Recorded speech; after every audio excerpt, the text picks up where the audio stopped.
Hey everyone, it's Caitlin. So today I'm going to talk about something a little bit more personal. It is my breastfeeding journey. This is just my way of sharing my journey, all the things that went wrong in my journey for sure, and what caused me to stop at 6 months, my goals, and yeah.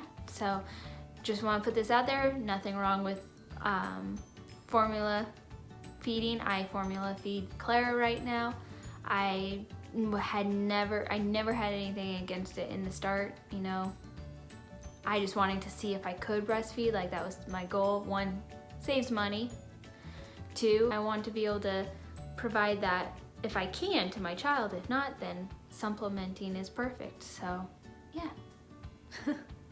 First, I want to talk about like what happened in the span of the 6 months to kind of help break down and then break it down from there. So within that 6 months, Garrett left for a deployment.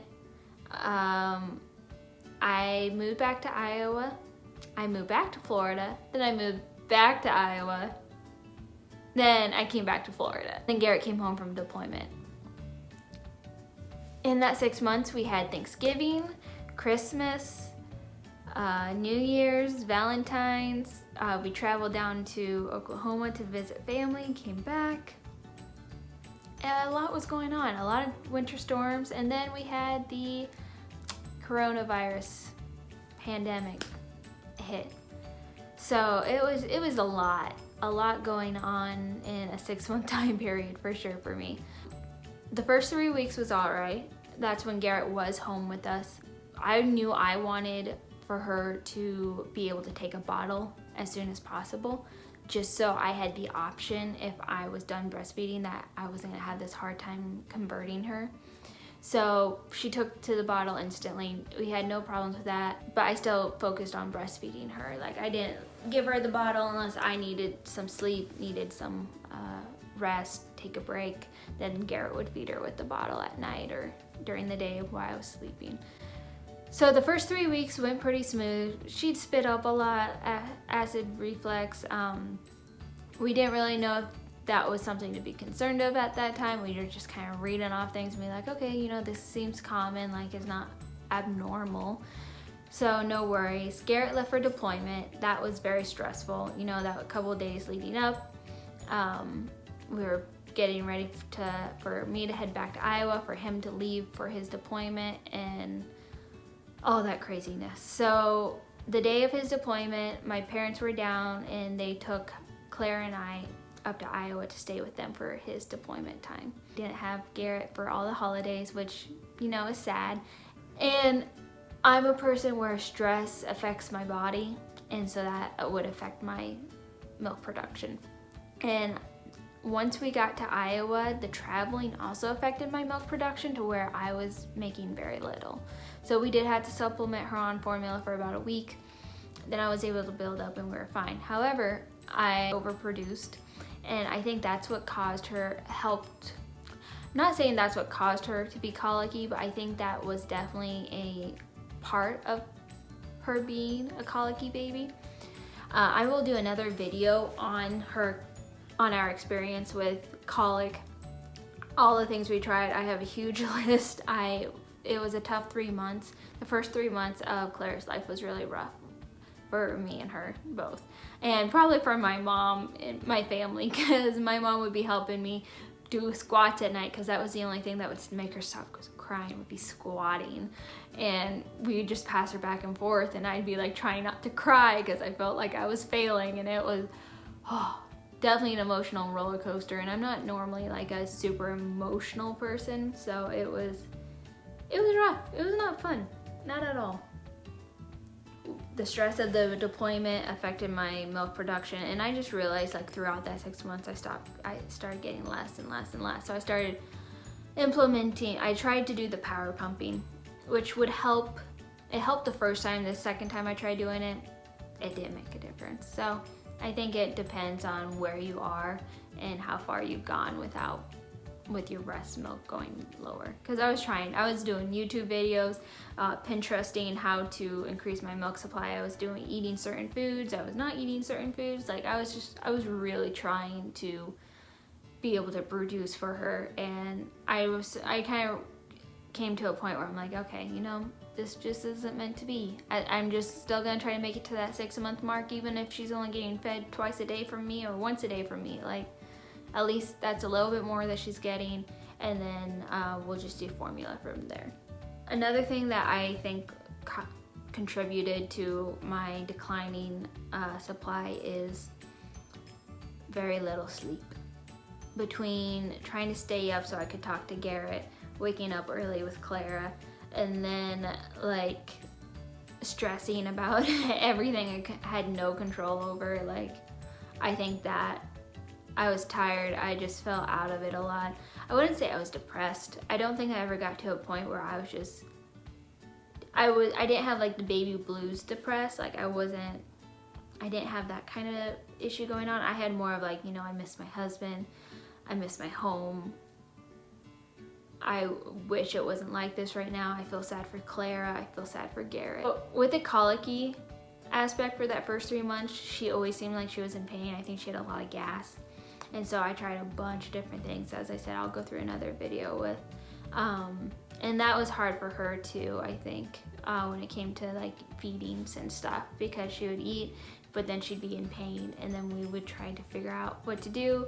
Was I burping her too much? Was I not burping her enough? Like, there's so many things that they tell you, and you're just trying to figure out what works.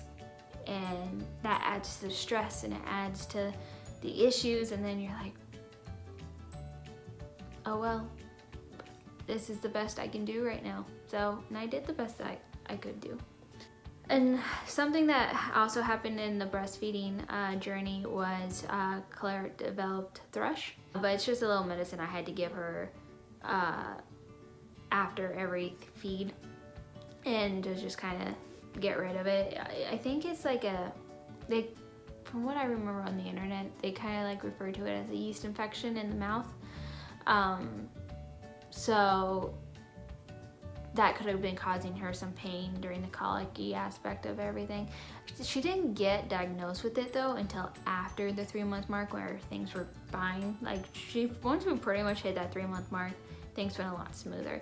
Now, also at the 3-month mark though, my breast milk really declined. Like, I was not producing like I needed to for her. So we kind of realized, you know, I think she's hungry. My mom would be like, I just think she's more hungry. I'm like, yeah, I don't have anything left, and started implementing 1 bottle of formula a night and things like that. And that helped, but also, you know, stop making her, you know, need me. And that started telling my milk production to be like, hey, you know, she's not drinking as much.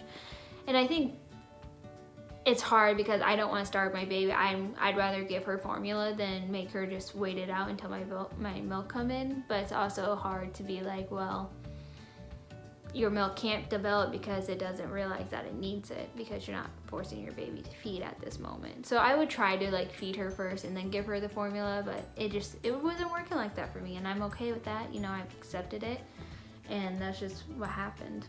Another thing I think I wasn't the best about was having a super consistent schedule. Like, I made sure I feed her every 2 to 3 hours, but I didn't have her waking up at the exact same day every day. And I see these families with really strict schedules. I'm like, I'm not quite like that. Most people would be like, probably think I do, but I kind of just go with it. Now I literally let her control when she's hungry, besides when it comes like to her lunch and her dinner. Like, she gets her bottle whenever she's ready for her bottle. Like, I will set it beside her. She'll grab it if she wants it. If she doesn't, you know, I'm not gonna force her to eat. And she's gained weight. She's never lost weight. Even on her very first appointment, they're like, wow, babies usually lose weight. No, not my baby. She loves her food. What really set off though, like losing my milk production, was when I came back to Florida, because Garrett was supposed to be coming home. The 60-day extension hit, and then I had to go back to Iowa. And by that point, my milk was done. It was like, yeah, nope, you've done too much. You gotta stop. You know, we're out. We're done. Even though like for several weeks after that, like I'd still have a little bit of leakage. Like, my boobs died. I realized that was around the 6-month mark. And I'm like, okay, I gotta force it for about another week. Then I make it to her 6 months and we're good. And I did. I made it to her 6 months. We made it through pretty much. I really can't complain. I was never a parent who's like, okay, I want to get this done for a year or a year and a half. Like, that was never me. I have friends who have done it and they've done an excellent job and their babies are happy and healthy little ones, but I didn't have that ambition, I think, for it. I don't know. Like, I had my goal. I made it to my goal. My absolute like minimum. I'm like, okay, I really want it. Like, but I don't want to be disappointed in myself if I can't do it. So I did it and I'm very happy with that. In the future, on our next baby, I would like to make it a little bit longer for sure. Just because I definitely think there are like, the financial benefits for sure in it, because formula is expensive. We have Enfagrow, I believe. We have Enfamil, and it's pricey, for a big bottle thing that probably lasts us a week is like $33, and breast milk's free. But in the end, it's not like it's not the end of the world. I just have my preferences of what I'd like to try to do, my goals, and I'd like to see if I can make it a little longer, because we'll still have deployments, and I'll still be traveling, but I won't be doing to the extent that I did with this first time. And now I know what to expect more from deployments. I know what to expect more as being a mom, what to expect more from a baby. For sure. I think Clara made my first 3 months rough just to kind of make me appreciate when the times are good, because the times are good now and I love it. I love my baby girl so much. There's a lot of things that can go wrong in your breastfeeding journey, and know that you're not alone. Know that there's a lot of research out there. There's a lot of help. There's a lot of family members and friends that will support you through this time for sure. Definitely don't feel weak, because I know I did a lot and I shouldn't have.